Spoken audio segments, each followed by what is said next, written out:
हवाई जहाज में जितना भी फ्यूल भरा जाता है वो इसके विंग्स में रखा जाता है, क्योंकि इसका विंग्स खोखला होता है और वो उसके लिए फ्यूल टैंक का काम करता है। छोटे एयरपोर्ट पर हवाई जहाज में फ्यूल भरने के लिए इस तरह से एविएशन फ्यूल के टैंकर घूमते हैं। लेकिन बड़ा एयरपोर्ट होता है जैसे दिल्ली मुंबई हो गया, ऐसे बड़े एयरपोर्ट पर जहाँ जहाजें खड़ी रहती है, रनवे के बाद जहाँ एप्रॉन में जहाजें या रैंप पे खड़ी रहती हैं, तो जहाज की जमीन के नीचे से ही टैंक की सप्लाई रहती है।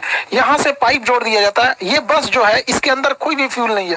बस क्या करता है, इसे पाइप से जोड़ के इसे प्रेशर जनरेट करता है। ये प्रेशर के थ्रू इसमें जहाज में ये भर दिया जाता है। तो ये प्रेशर सिस्टम वाला होता है ना, ये बड़े एयरपोर्ट पे ही मिलेगा। रेड कलर की ऐसे पट्टी रहेगी, यहाँ से पाइप को जोड़ दिया जाएगा और इस पाइप को जब इसमें से जोड़ दिया जाएगा तो इस ट्रक के अंदर केवल प्रेशर जनरेट करता है, जो कि इसके अंदर से फ्यूल को खींच के इसमें विंग्स में इसके डाल सके। तो ये व्यवस्था केवल बड़े एयरपोर्ट पर होती है।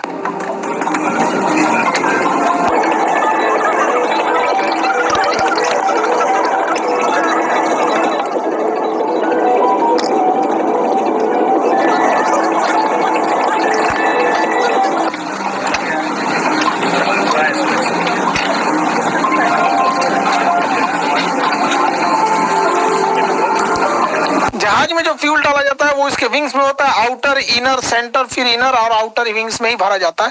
फ्यूल भरने से पहले उसके अंदर से पहले वाटर को चेक किया जाता है, यहाँ पे थोड़ा सा ड्रॉप करा के इसमें से कि इसमें कहीं वाटर के ड्रॉपलेट तो नहीं है, ताकि पहले से कोई दुर्घटना से रोका जा सके। उसके बाद फ्यूल भरने से पहले इसको एक किसी न किसी अर्थिंग से जोड़ दिया जाता है, क्योंकि हवाई जहाज जब बहुत तेजी से उड़ान भरता है और लैंड करता है तो उसके चारों ओर स्टैटिक चार्ज जमा हो जाते हैं, इलेक्ट्रॉन्स हो जाते हैं, तो वो इसके रास्ते चले जाते हैं। अदरवाइज छूने पे बॉडी पे करंट मार सकता है।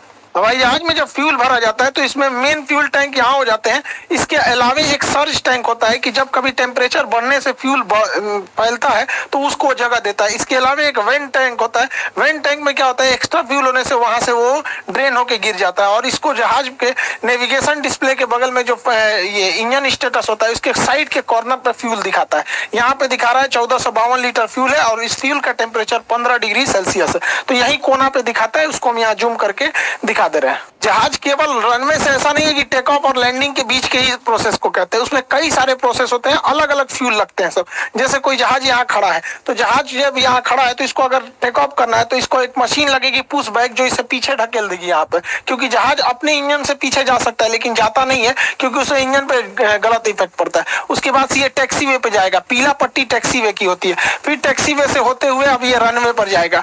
अब यहाँ जाके रनवे पे हो जाए, उसको ATC क्लियरेंस मांगेगा। ये व्हाइट पट्टी जितना देख रहे हैं ये रनवे है, पीला पट्टी जो होता है वो टैक्सी वे होता है, जहाँ खड़ी रहती है जहाजें उसको एप्रेन बोलते हैं यहाँ पर।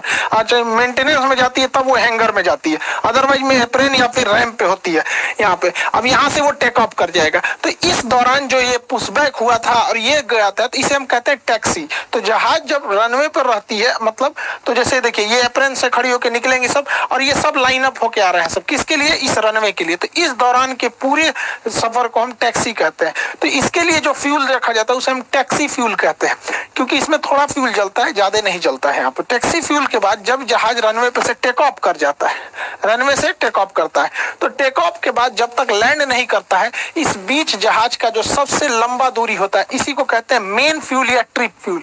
जहाज का मेन फ्यूल को ही ट्रिप फ्यूल कहते हैं। ये टेक ऑफ से लेके लैंडिंग तक का होता है। लेकिन ऐसा नहीं है कि जहाज टेक ऑफ से लैंडिंग के बीच में अगर मान के चलिए किसी ने बोला कि हाँ दिल्ली से पटना के बीच में 6000 लीटर फ्यूल लगेगा, तो कोई जरूरी नहीं कि हमेशा ही इतना ही लगे। मौसम खराब होगा तो अन्य लग सकता है। पटना पहुंच गया, पता चला पटना एयरपोर्ट पे पहले से ट्रैफिक है तो उसको ऊपर ही घुमाएगा, तो कुछ एक्स्ट्रा फ्यूल चाहिए होता है। तो जब टेक ऑफ के बीच मेन फ्यूल यानी ट्रिप फ्यूल के अलावे एक कंटीजेंसी फ्यूल होता है। कंटीजेंसी फ्यूल क्यों होता है कि अगर हवाओं का दिशा